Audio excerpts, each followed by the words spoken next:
Welcome to the Unleashed podcast, where we believe that life is better when it is lived on purpose. My name is Molly Brunk, and I'm joined with lead pastor of V Hope Church, Brad Thompson. And today we have a special guest. We actually have Janelle Thompson in the house, in the flesh. Let's go. She is my favorite female Thompson in the whole world. Molly. And so I figured Brad was going to get mad if I said favorite Thompson. But we're so grateful that she's on the podcast today. Janelle teaches first grade. I do. It's the best. And you've taught a million different grades, right? Yeah. I've been an intervention specialist. I've taught kindergarten, first grade. That's about it. That's a lot of grades. It feels like a lot. So Janelle is a teacher, but she also is the wife to Brad Thompson, which is also a full-time job. Full-time job. Brad, do you have anything to introduce Janelle by? Anything we should know about her before we start learning from her? Other than that, she's amazing. Mm-hmm. Oh man, that's a good question. I will say this. I learned early on in our marriage, pretty much week one, that I call her Nellie. Mm. But I learned in day one, week one of our marriage, that when we go to bed, there is a dividing line after 9 p.m. Okay, that's fair. Sometimes 10 if I'm feeling generous. So I'm kind of a snuggle bug. Yeah. Yeah. So first week I thought, hey, marriage, cool. We can snuggle 9 o'clock. And I remember she specifically said, this is not how this works. This is my side. This is your side. And I learned in our first week that she goes from Nellie to Helly Nelly. That's what I call her. After 9 p.m. After 9 p.m. There is a bedtime limit, right? Like I don't want to be touched. Mm-hmm. Kids, I'm around children all day that touch you, and you just need that time to yourself. Yeah. I agree. That's why we bought a king-size bed. Right. Because we're on different islands at that point. That's fair. But being a pastor's wife, you get pulled into a lot of sermon illustrations. I do. And we thought it'd be fun for the fumble moment of the week on this episode to Janelle to right some wrongs that were said against her from the platform of thousands of people listening to it. And I didn't know if there was one sermon illustration that came to mind that he told completely wrong. Yes. For the most part, he does a pretty accurate job, I think, of painting the picture. And complimenting you. Very rarely do I ever give. Very rarely. But there's one time where the story goes that we were in Kroger and we were looking for tempeh. Number one, we were not looking for tempeh. Brad was looking for tempeh. And so we're going, we don't know where this is, this obscure thing. And so he says, hey, babe, ask that worker where the tempeh is. And in his version, I was scared. And so instead of asking somebody, I just walked off. And while I did walk off, the reason was because it's his tempeh to find. I don't want the tempeh. He wants the tempeh. Mm-hmm. So in my defense, the reason why was because he can do his own work. So, we appreciate that. Yeah. Thank you for righting that wrong. You're because, welcome. He did say from stage that you ran away. It She wasn't did. just like a casual. I turned around and she was gone. Yeah. I could not find her. Well, she just wanted you to be an independent man That's right. and find your tempeh. Solve your problem. For Tempeh Tuesday. I was just trying to help her get out of her shell, Oh, yeah. She really has a problem with In that. That's fair. But we have a lot to learn from Janelle. Yeah, we do. And but we wanted to hear just a little bit about you guys moved here about 2 years ago now. Yeah. And what did that look like? Like, what does that look like being married to someone who's a pastor? And it is his calling, but it's also something that you all share because it changes your life quite it does. frequently. Yeah. So what did that experience look like when he got that phone call? What were some of the things that you guys did as a family? What were some things that you did personally to maybe be obedient to that calling or just have discernment in that moment? Sure.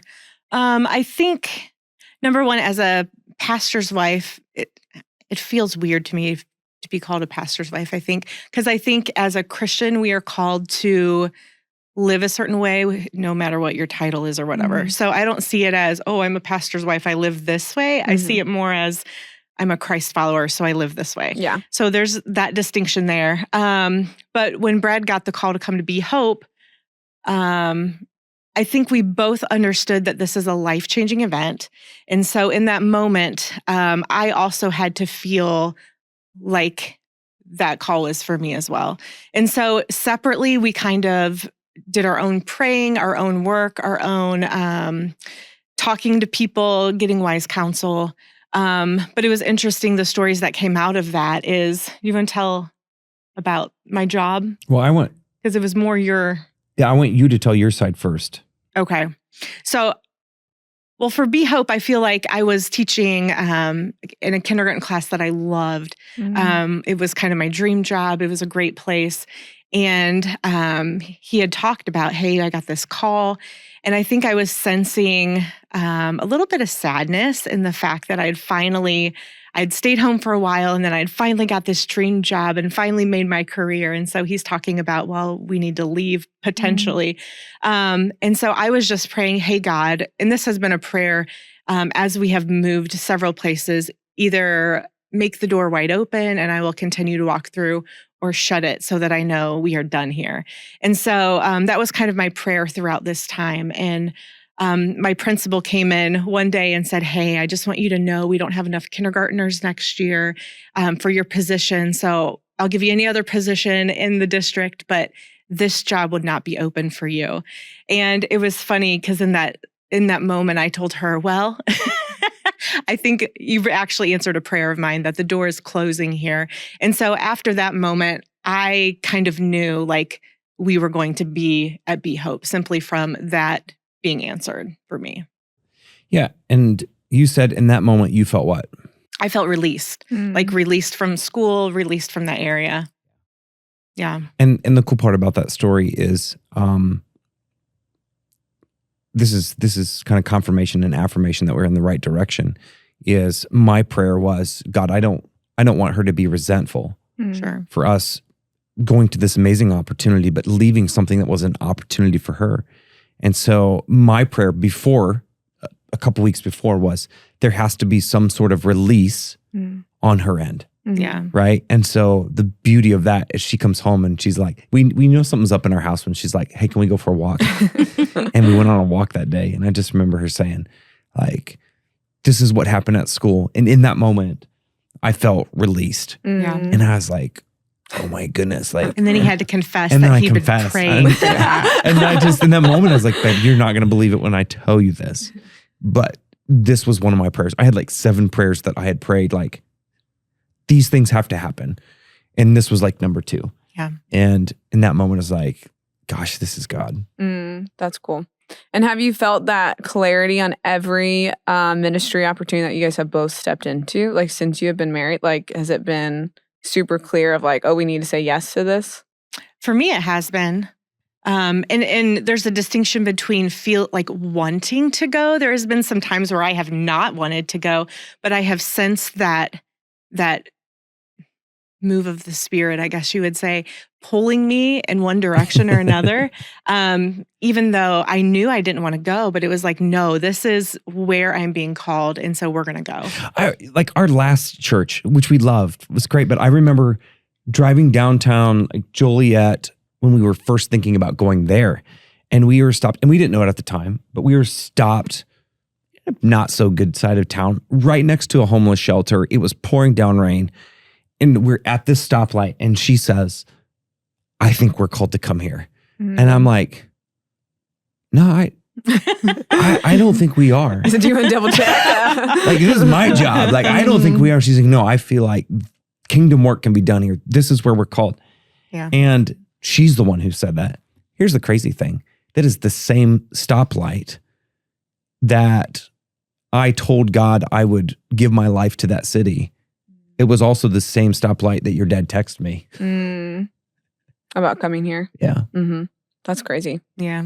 Look at God. Look at God. That's crazy. So have you figured out your role as just a partner in this and figuring out your passion and your calling throughout the midst of, sometimes that is just like, you have different expectations put on you. And so how have you navigated figuring out your space in all of this? Yeah, I think when I first started as a pastor's wife, I was like, I can be everything to everyone and save the world. And while that might be noble, it's also very naive.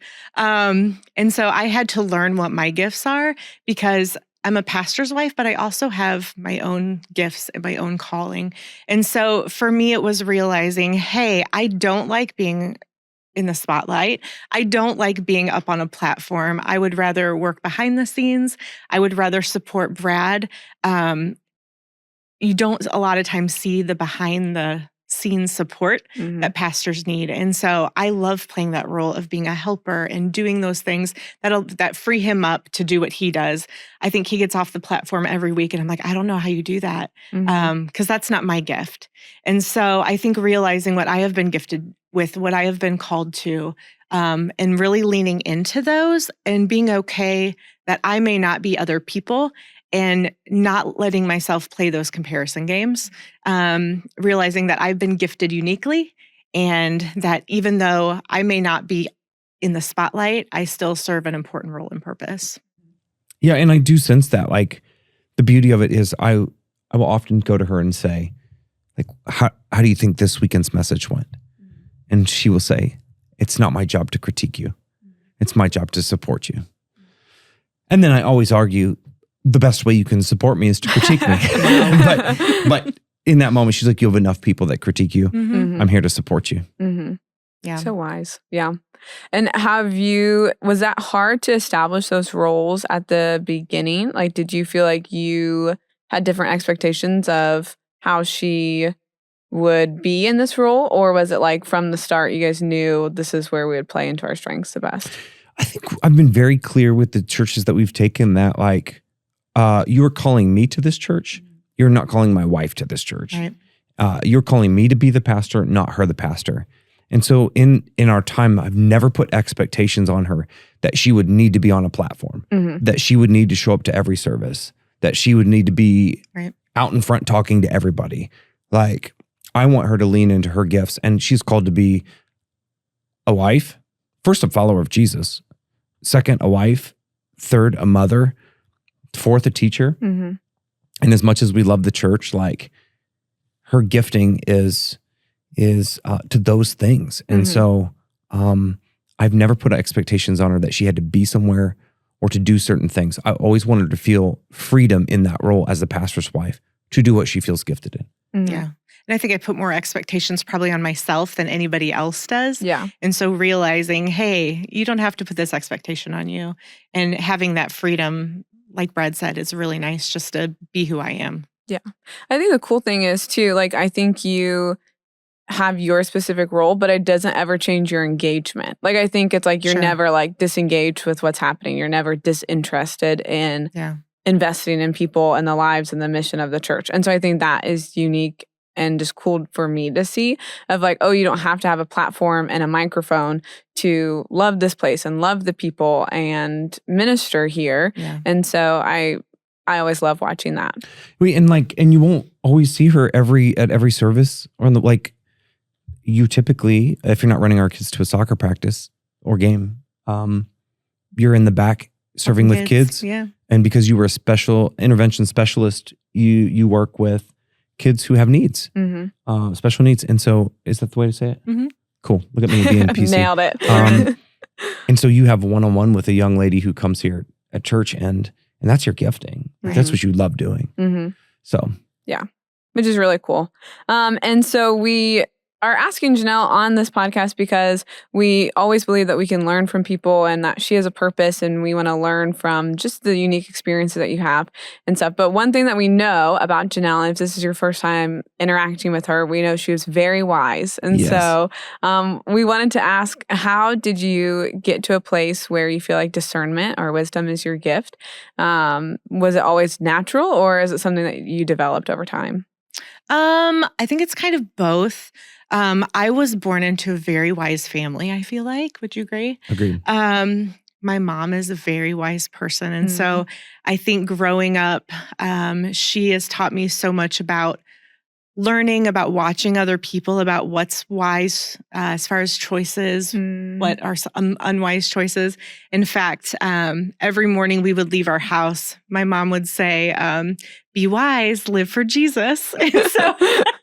And so that was kind of spoken over me growing up, the be wise part. And so also I think I'm an observer, I'm an introvert. And so I tend to sit back a little bit and watch people. And I think you learn a lot from watching people.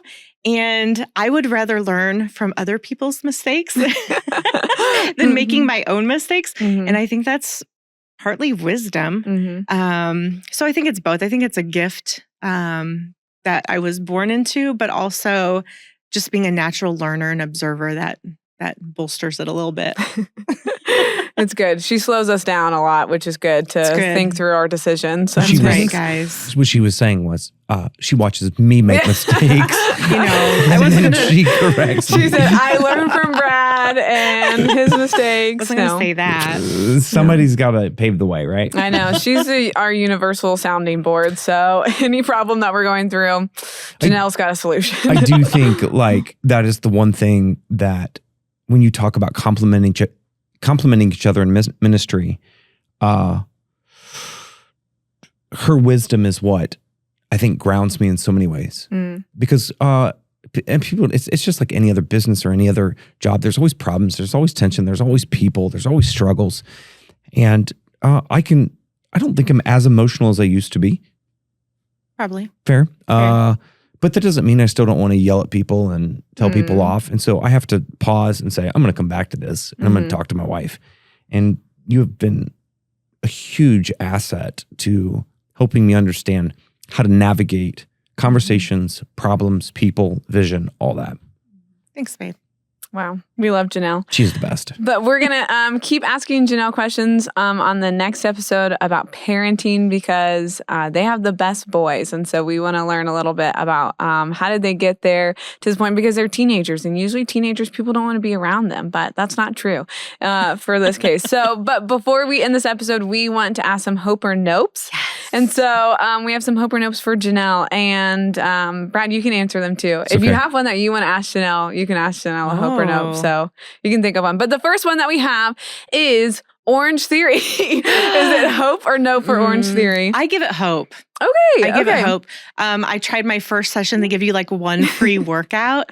And it was so fun. Was it? It was really fun. I love that. And then I was sore for 4 days, which is the good kind of sore. So it was great. I love that. Yeah, I give it hope. What about you? What's so funny? You can say it. I want to tell the story. Okay, tell the story. So many good stuff. Oh, the one that you said earlier today? I think I told you. We don't have time for it, but... You can tell it. Matt can cut it out. Okay. No, this is the wisdom piece. Do you want me to tell it? Yeah, it's so funny. I love when you say it. It's good. So I go into Orange Theory and the girl asks, what brought you in today, you know?